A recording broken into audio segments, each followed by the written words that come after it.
The future always looks patient. The present never is.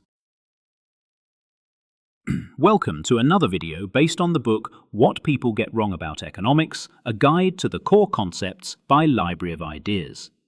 Today, I tell you about time and time preference. About a quiet force inside every decision that pulls us toward now, even when we know later might be better. Imagine this. You are offered a choice. £100 today or £120 in a year. No trick, no hidden condition, just a delay. Most people hesitate. Some take the money now, others wait. But even those who wait feel the pull of the present. Why? Because time is not neutral. A pound today is not the same as a pound next year. Today feels certain. Today can be used, invested, enjoyed. Next year is abstract. It carries uncertainty. It asks for patience.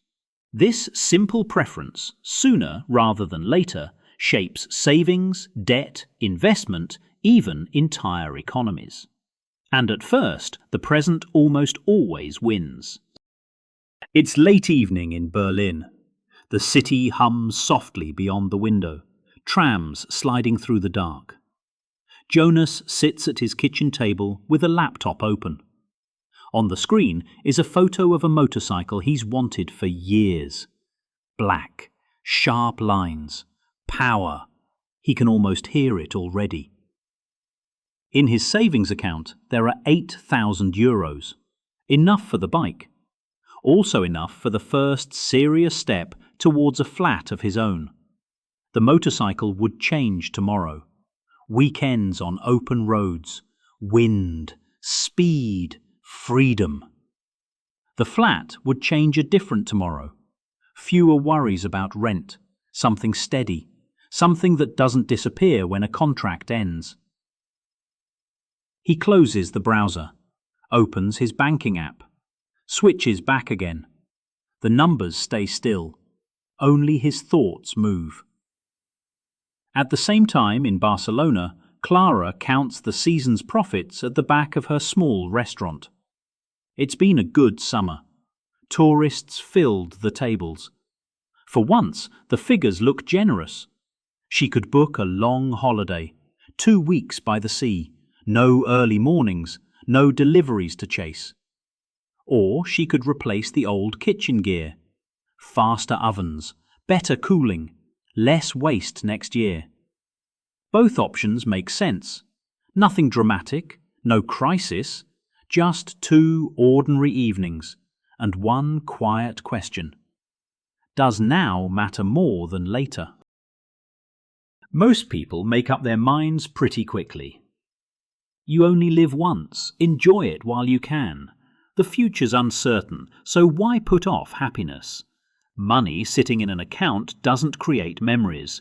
A ride through the countryside or a long summer by the sea feels real in a way that numbers on a screen don't. From this angle, choosing the present looks brave, honest. Life is fragile. Tomorrow's not guaranteed. Then the tone shifts. Only a fool spends everything at once. Grown-ups think ahead. They build something stable. Pleasure fades. Security stays. The sensible person gives up something today so they can sleep better 10 years from now. Now the hero swaps sides. Discipline becomes a virtue. Patience becomes maturity. Without realizing it, the conversation turns moral. One choice gets labelled responsible, the other careless. One person praised for looking ahead, the other judged for going overboard. But this is still surface stuff. We're not yet asking what's really being compared, or why the same decision can look smart in one situation and reckless in another. We're handing out labels and calling that insight. Instead of asking who's sensible and who's reckless, the question shifts. What if the real issue isn't character, but time. A quiet phrase comes in. Time preference. It sounds technical. It's not. It just means the difference in value between having something today and having the same thing tomorrow. Most people would rather get a benefit now than later. Not because they're weak, not because they lack discipline, but because the present feels more certain, more vivid, more real than the future. This isn't a flaw in someone's personality. It's part of how human action works.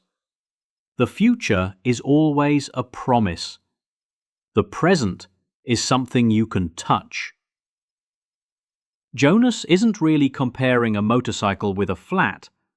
He's weighing excitement tomorrow morning against stability years from now. A sharp, immediate experience against a quieter, distant one. Clara isn't choosing between Spain and stainless steel ovens. She's comparing rest this summer with smoother service next year. The shift is small, but important. The question is no longer who's good and who's foolish. It becomes this: how much more do we value today than later? And that changes everything about how decisions are made. Time preference can lean in different directions. For some people, the present matters a lot more than the future. The pull of immediate enjoyment is strong. If something can be used, tasted, or experienced now, that feels more valuable than the same thing later on. This is a high preference for the present. For others, the future speaks louder. They're willing to wait, to put off pleasure, to accept less today in order to get more tomorrow. This is a lower preference for the present. This difference quietly shapes everything. Saving only happens when someone accepts less spending now. Investment happens when resources are put aside instead of being used up. Capital is built when time is allowed to pass before rewards are taken. Long-term growth depends on countless small decisions to wait. At the level of a whole society, the pattern becomes visible. Where many people are willing to delay gratification, roads get built, schools get funded, businesses expand slowly and steadily. Structures appear that last beyond a single season. Where the focus stays on the immediate, life can feel more intense, more vivid in the short run, but fewer lasting foundations are laid. This isn't about virtue or vice. It's about the length of the horizon in people's minds. Time stops being a silent backdrop. It becomes an active ingredient in what gets produced and what doesn't. But the future doesn't always behave. In Caracas, there were years when prices changed so fast that saving almost felt pointless. Money left in an account quietly lost its value. What took months to build could be worth much less in weeks. In Buenos Aires, families learned to spend quickly because tomorrow's prices wouldn't wait. In Athens during the crisis, careful plans fell apart as banks closed and the rules changed overnight. In places like that, waiting can look naive. If the ground keeps shifting, holding on to the present might be the safest bet. Buying today can feel more sensible than trusting a promise about next year. A holiday, something solid that lasts, even stockpiling supplies. They can seem wiser than numbers that might just disappear. Here the tension gets sharper. For someone living in instability, shortening your horizon can make sense. Protect what you can now. Enjoy what's certain. Don't rely too much on systems that might fail. But when lots of people start thinking this way, Long-term projects suffer. Investment slows. Savings drop. Trust gets even weaker. The system becomes less stable, which then makes shorter horizons feel even more justified. Individual logic pulls one way. Collective stability needs another, and they don't always line up. The less people trust the future, the more fragile that future becomes. Seen from a distance, something essential comes into focus. Capital is time made solid. It's effort from yesterday stored and shaped so it can produce more tomorrow.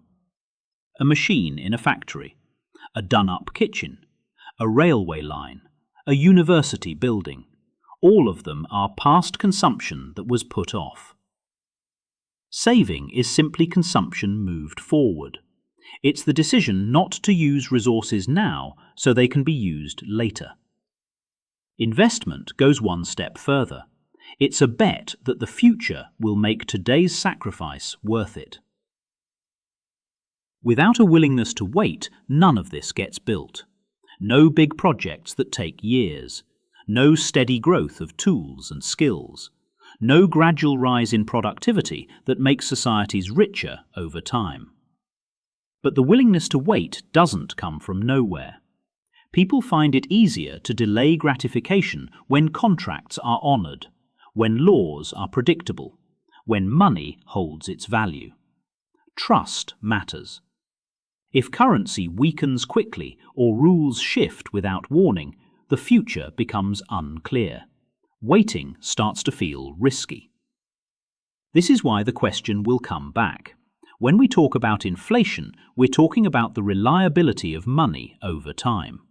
When we discuss credit, we're rearranging claims between today and tomorrow. When central banks change policy, they quietly influence how attractive it is to wait or to spend. Change the price of time in money, and you reshape millions of decisions without announcing it. Jonas stares at the motorcycle for a while. Then he closes the tab. The screen goes blank. Then his banking app appears. His finger hesitates, then confirms the transfer. The €8,000 move quietly into an account marked Deposit. No engine roars the next morning. No helmet waits by the door. The kitchen looks exactly the same as the night before. In Barcelona, Clara stands in the empty restaurant after closing. She scrolls through holiday options, then locks the screen. The following week, builders arrive. Tiles get taken out, new ovens go in. The kitchen smells of dust and fresh metal. No one applauds. No instant reward comes. Berlin's streets stay grey and busy. The beaches outside Barcelona still shine in the same sun. Nothing obvious has changed. And yet, something has. Not only money has moved, time has been rearranged. A piece of tomorrow has been pulled closer by giving up a piece of today. The future rarely announces itself while it's being built. It grows quietly, through decisions that look ordinary when you make them. From small acts of waiting, larger structures come, not immediately, but steadily. Jonas's account balance looks larger. Clara's kitchen looks newer. The city lights in Berlin and Barcelona shine as they always have. Nothing about the streets announces what just happened, but something important has shifted. Time preference is not about morality, it is about direction, about how strongly the present pulls compared with the future. When the present always wins, consumption rises and capital shrinks. When the future is given weight, resources begin to accumulate. Here is the thought to carry forward. Every society is shaped by how much it is willing to wait. Low time preference builds. High time preference consumes. Neither is abstract. Both are visible in savings rates, in investment, in the condition of infrastructure, in the stability of institutions. And this leads us to the next step. If waiting allows capital to form, who actually turns time and effort into the goods we use every day? In the next lesson, labor, turning knowledge, skill, time and energy into goods. Most people don't get economics wrong because they're careless. They get it wrong because they only see fragments. A model here, a headline there, an opinion that sounds convincing but has no roots. This series tries to correct those mistakes. But correction is only half of the work. If you want to understand where these ideas come from, how they were shaped, challenged and transformed over time, you need the longer story. That's what the History of Economics in 25 Scenes is. Not a collection of theories, but a map of how people have tried to understand wealth, power and markets across centuries. In the videos, we challenge what people get wrong.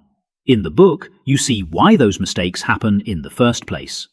If you want to go deeper, you'll find it on Amazon as an ebook or in print. Because without the full story, even the right answers can feel incomplete. You'll find the full book on Amazon. Link in the description.